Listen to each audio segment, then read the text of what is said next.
Bienvenue sur ordimer.com. Nous allons donc reprendre l'examen des possibilités qui nous sont offertes par Windows 10 en continuant à examiner le panneau paramètres.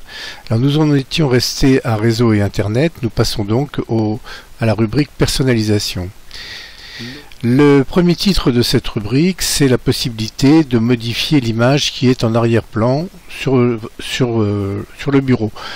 Cette image d'arrière-plan, vous pouvez la choisir sur n'importe quelle bibliothèque de votre ordinateur ou alors parmi les images qui vous sont offertes par Microsoft.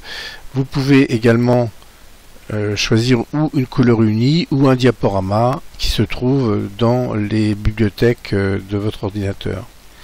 Vous pouvez également choisir parmi toutes ces possibilités celle qui convient le mieux à votre goût, sur votre bureau, une image étirée ou ajustée ou sous la forme de vignette ou centrée.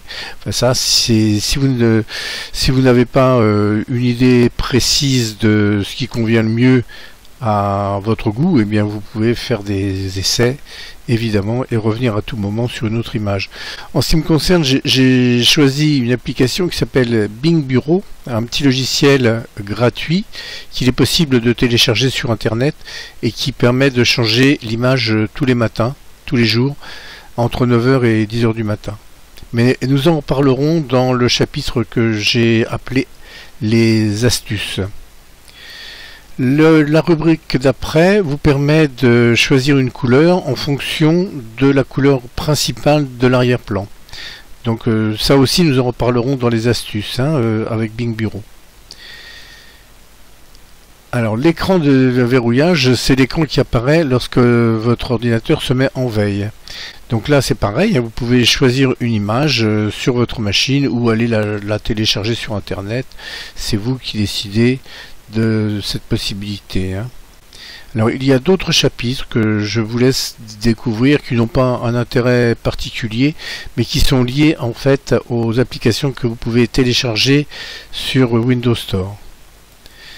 Le chapitre suivant, alors ce sont ce qu'on appelle les thèmes. C'est en fait exactement la même application que celle qui existait sous Windows 7.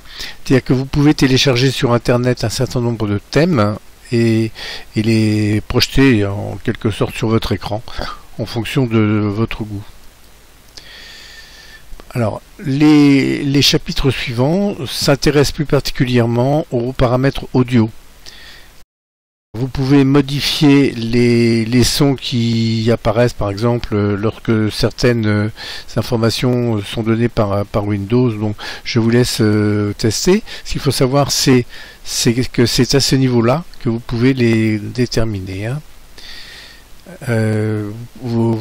C'est également là que vous pouvez décider de faire jouer le son de démarrage de Windows. Donc dans le panneau personnalisation à la rubrique thème. Alors vous retrouvez sur ce panneau les paramètres que vous pouvez appliquer aux icônes qui apparaissent sur votre bureau. Vous voyez, si je clique sur ordinateur, je vais avoir une petite icône qui me permettra sur le bureau d'avoir tout ce qui figure dans mon ordinateur, c'est-à-dire les différents stockages, les différents disques de stockage. C'est là aussi que je peux faire apparaître la corbeille. D'ailleurs, nous retrouvons à ce niveau-là les rubriques qui existaient dans Windows 7 au niveau du panneau de configuration. Alors là aussi, vous voyez, j'ai la possibilité de modifier mon curseur de souris en le mettant en fonction de mes goûts personnels, une petite flèche blanche, une noire, ou mettre les options du pointeur sur rapide, gérer les blocs de ligne au niveau de la roulette, etc. etc. Donc ça peut être intéressant pour les gens qui ont une vue un peu déficientes. Ça leur permet par exemple de mettre une grosse flèche pour représenter le curseur de la souris. La dernière rubrique de personnalisation, c'est l'accueil, comme vous pouvez le voir. Donc à ce niveau-là, vous pouvez gérer les vignettes qui apparaissent, enfin les tuiles qui apparaissent dans le menu démarrer. Vous pouvez afficher des suggestions au niveau de votre écran d'accueil en fonction des applications que vous avez téléchargées. Et vous avez la possibilité, pour les nostalgiques de Windows 8 et de Windows 8.1, vous avez la possibilité d'utiliser le menu démarrer et toutes les tuiles qui lui sont liées en plein écran.